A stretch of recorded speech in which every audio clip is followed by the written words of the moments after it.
Restez informés tout au long de la journée, écoutez Radio Omega. 103.9 Ouaga, 104.7 Mogodulation. Radio Omega, le journal. Les titres de l'actualité. Guy-Serge Cadio. À la une de cette édition, le gouvernement du MPP a programmé dans son agenda la mort de Djibril Bassolé, un avis de l'opposition qui a tenu ce mardi sa traditionnelle conférence de presse. Doit-on permettre au général Djibril Bassolé de se rendre à l'étranger pour se soigner? Les Ouagalais s'expriment. Au Mali, un accident de circulation sur la route de Ségou fait 20 morts et 13 blessés. Enfin, il sera question du délestage continu au Burkina avec le ministre de l'Énergie, Bachir Ouedraogo. L'interview qu'il nous a accordée est à suivre à la suite de cette édition. Voilà pour nos principaux titres. Bienvenue.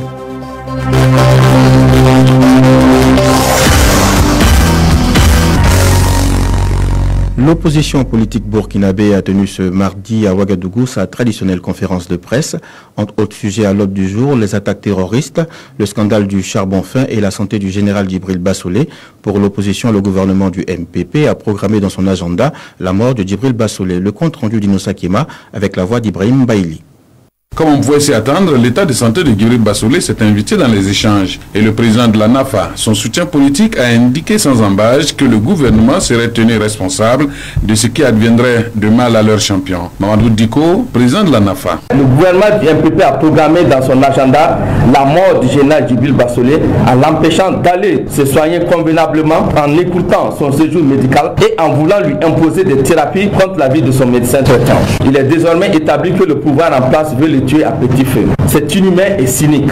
S'agissant de la multiplication des attaques contre les églises dans le nord du Burkina, l'opposition appelle les communautés religieuses à renforcer leur fraternité. Mamadou Diko.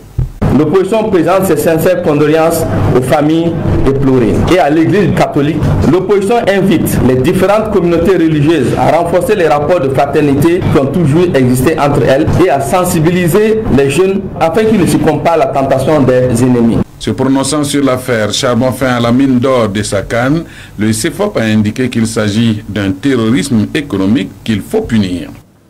La nouvelle du cancer du général Djibril Bassolé, accusé de trahison dans le cadre du procès du putsch de septembre 2015, a été ébruitée par nos confrères de Jeune Afrique. Faut-il, oui ou non, permettre au général de se rendre à l'extérieur pour se soigner? Notre reporter Marina Traoré a recueilli les avis de certains Ouagalais.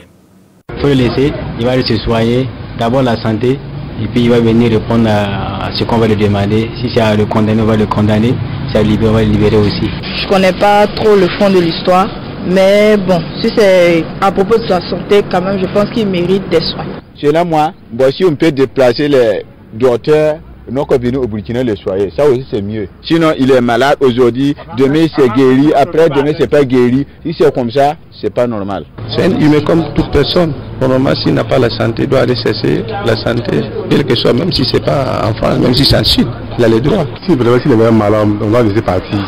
Maintenant, si c'est une maladie pour tricher, mais là, pour s'évader, c'est un peu bizarre. Je pense que non, on peut lui faire confiance. On peut mettre tous les moyens pour qu'il parte, puis on le faire venir s'il est rétabli. On devrait le laisser partir, aller se soigner. Comme il y a des gens, au moins, il faut le surveiller. C'est comment il va revenir. Même s'il va aller où, il ne nulle part. On va le ramener encore. Parlons toujours de santé. Depuis le 25 mai dernier, le mouvement d'humeur des agents de santé du Burkina a changé de forme. Après la grève de 96 heures, ils sont passés au boycott des gardes et des permanences. Cela signifie qu'ils travaillent comme les autres fonctionnaires ordinaires de l'État, de 7h à 15h30 du lundi au vendredi, et ce jusqu'au 3 juin prochain. Notre reporter Samira Guiré s'est rendu lundi au centre de santé et de promotion sociale du secteur 30 pour un constat.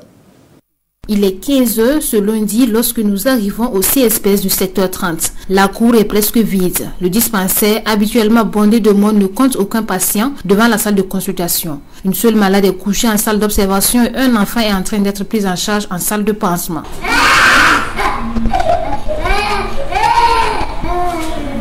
Les premiers agents que nous trouvons en salle de consultation refusent de répondre à nos questions, prétextant l'absence de leur supérieur. Moi, je pense que la responsable,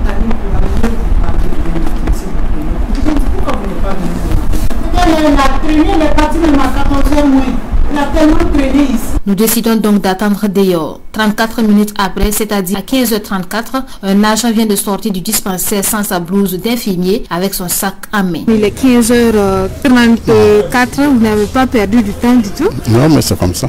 On a aussi, mais si les patients viennent nous trouver, on sera obligé de les prendre. Nous sommes obligés de partir avant que les patients ne viennent s'aligner. Quelque part de là, à la maternité, les portes se ferment. La responsable nous confie que les dernières patientes ont été libérées afin de leur permettre de descendre à l'heure indiquée par le mot d'ordre de leur syndicat. Est-ce qu'il y a eu des femmes qui ont accouché aujourd'hui? J'ai accouché 2 fois, il est l'heure, je les ai libérées. Au lieu de les garder et puis partir, les laisser, je les ai libérées et puis partir. Mais celles qui sont venues, il n'est pas encore l'heure, elles, on les refait. Puis c'est à 15h, si tu es toujours là, on est obligé de rester. Quand même, nous sommes des humains. Au même moment, une dizaine d'infirmiers et de sages-femmes sortent presque ensemble de leurs services respectifs. Nous décidons de retourner au dispensaire. Il est 15h54. Une maman vient d'arriver avec son bébé de 2 semaines pour une consultation, pendant que le gardien est en train de fermer les fenêtres. Elle aura plus de chance car une infirmière est encore là. Ils avaient dit qu'ils sont en grève, mais quand je suis venue pour consulter mon enfant, il y avait des autres qui sont descendus. Mais il y avait une qui était toujours là. J'ai eu la chance pour pouvoir consulter mon enfant. Je les remercie beaucoup. Qu'adviendra-t-il des malades qui viendront après votre départ? La réponse d'une sage-femme. On va faire comment? Puisque c'est le pays qui est devenu comme ça. Il faut gréver pour qu'on résout nos problèmes. Cette situation va continuer jusqu'au 3 juin prochain. Une forme de grève entamée par le SYNCHA afin d'amener le gouvernement au respect du protocole d'accord qu'il a lui-même signé en 2017. Poursuivons avec cette brève. Dans un communiqué, la présidence du Faso demande des informations relayées ce jour sur les réseaux sociaux qui attribuent au président du Faso une réaction dans le débat autour de la construction de l'hôpital de Bobo-Dioulasso. Elle appelle les internautes au discernement et à la vigilance. Parlons justement de la présidence. Des vigiles du magasin du palais de Kossiam se plaignent d'un an d'arriéré de salaire. Il s'agit d'agents de la société de gardiennage Fox X. Contactés, les premiers responsables de la dite société parlent de contrats de salaire annuels et évoquent un certain nombre de problèmes justifiant ce retard.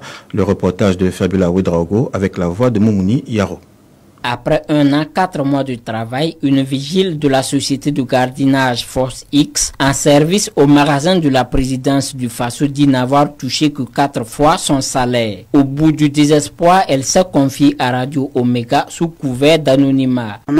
J'ai commencé à travailler, ça fait 1 an, 4 mois aujourd'hui. Mais je n'ai reçu que 4 mois de salaire. Pourtant, ils nous avaient dit qu'ils allaient nous payer en décembre parce que le contrat c'est chaque 1 an. Nous sommes déjà au 5e mois de l'année et jusque-là, on n'a rien reçu. À chaque fois qu'on va réclamer notre argent, le patron nous dit que la présidence ne l'a pas encore réglé.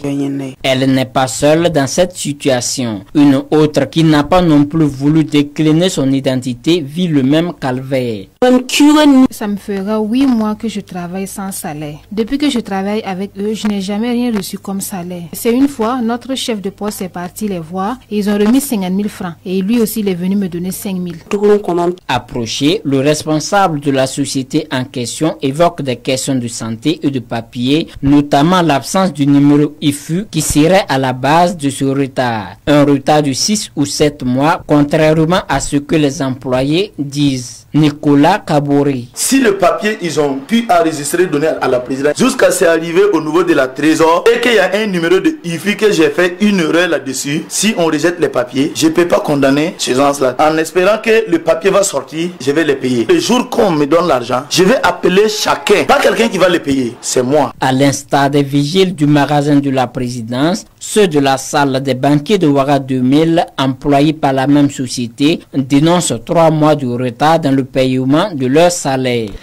Tout autre sujet, nommé en Conseil des ministres le 15 mai dernier, la nouvelle secrétaire générale du ministère de la Sécurité a été installée lundi. Maïmouna Tiombiano remplace Adboulaye Ouedraogo qui aura passé 3 ans à ce poste. Selon le ministre de la Sécurité Ouseni Compaoré, ce changement répond à une vision, celle de responsabiliser les femmes au sein de son département. Quant à la nouvelle secrétaire générale, elle dit mesurer les défis du moment. Écoutez-la au micro d'Abdoul Fattah Fiemtoré. Vous comprenez que j'ai un double défi en tant que femme et par rapport aux attentes du ministre. et le défi de réussir en tant que secrétaire général. Donc je mesure la lourdeur de cette tâche et je compte sur le soutien de tous mes collaborateurs pour m'accompagner afin qu'on relève les défis qui sont ceux du ministère de la Sécurité à cette période où nous sommes vivement sollicités. Le poste de secrétaire général, c'est un poste technique, administratif.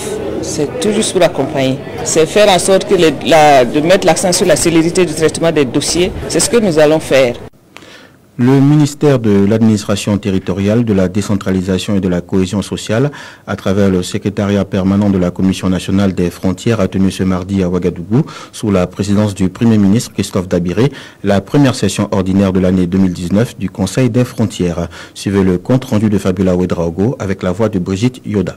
Concilier la sauvegarde de la souveraineté nationale avec la nécessité de faire des zones frontalières de véritables espaces de développement et d'intégration sous-régionale, c'est le délicat challenge auquel fait face le Burkina Faso, d'après le Premier ministre Christophe Dabiré, président du Conseil des frontières. Au regard de l'actualité nationale, la tenue de cette session s'imposait comme une nécessité dans la mesure où elle nous donne l'occasion de dresser l'état des lieux de la gestion des frontières de notre pays à travers la mise en œuvre de la stratégie nationale, d'identifier les contraintes et les difficultés majeures, de proposer des solutions adéquates et de dégager des perspectives pour la suite du processus. Pour la secrétaire permanente de la Commission nationale des frontières, des avancées ont été notées au niveau du processus de matérialisation des frontières burkinabées. Léontine Zagré. Nous avons pu mettre en place les différentes commissions techniques mixtes d'abordement qui ont travaillé avec l'appui des instituts géographiques du Burkina et des autres pays pour l'établissement des coordonnées des points frontières. Et c'est sur la base maintenant de ces coordonnées que le travail proprement dit de construction des bornes va commencer. La stratégie nationale de gestion des frontières et son plan d'action dénommé Programme d'appui à la gestion intégrée des frontières pour la période 2016-2025 sont les référentiels de gestion des frontières adoptés en 2015 par le gouvernement burkinabé pour relever les défis liés à la gestion des frontières. La dernière session du Conseil s'est tenue le 21 septembre dernier. Après avoir permis aux contribuables de déclarer et payer leurs impôts sur Internet grâce au portail e-Syntax, la Direction générale des impôts élargit ses offres de services digitaux. Elle a lancé ce mardi de nouvelles fonctionnalités sur la plateforme e-Syntax. Objectif, améliorer la qualité des services rendus aux contribuables. Marina Traoré. Se faire délivrer des attestations de situation fiscale ou des certificats de chiffre d'affaires en ligne, c'est désormais possible à travers la nouvelle version de la plateforme e-Syntax qui propose plusieurs autres services fiscaux. Adama Badolo, directeur général des impôts. Les contribuables, ils ne font pas que les déclarations et les paiements. Des fois, ils ont besoin de documents administratifs. Et parfois, c'est à ce niveau que ça coince. Donc, ces documents pourront maintenant être délivrés automatiquement en ligne sur e-Syntax. Le premier document, c'est l'attestation de situation fiscale. Il y a également les certifications de chiffre d'affaires. Il y a l'enregistrement des marchés. Nous leur permettons maintenant de payer par mobile monnaie. Nous leur permettons également de payer en espèces dans les guichets des banques partenaires. Selon Abel Somé, secrétaire général du ministère de l'économie et des finances représentant le ministre, la nouvelle version de e-Syntax ainsi lancée permettra de décharger les agents des impôts qui vont maintenant se focaliser sur les tâches importantes. Les recouvrements qui sont faits comme ça en ligne vont permettre aux différents agents de se concentrer sur des activités de contrôle notamment ou de vérification qui vont permettre aussi d'augmenter les recettes fiscales. Les nouveaux services de e-Syntax seront accessibles à compter de juin 2019. En attendant, les contribuables bénéficient actuellement d'une formation à Ouagadougou en vue de les familiariser à ces nouvelles fonctionnalités. Des formations qui ont lieu à la direction des grandes entreprises ainsi que dans les directions des moyennes entreprises.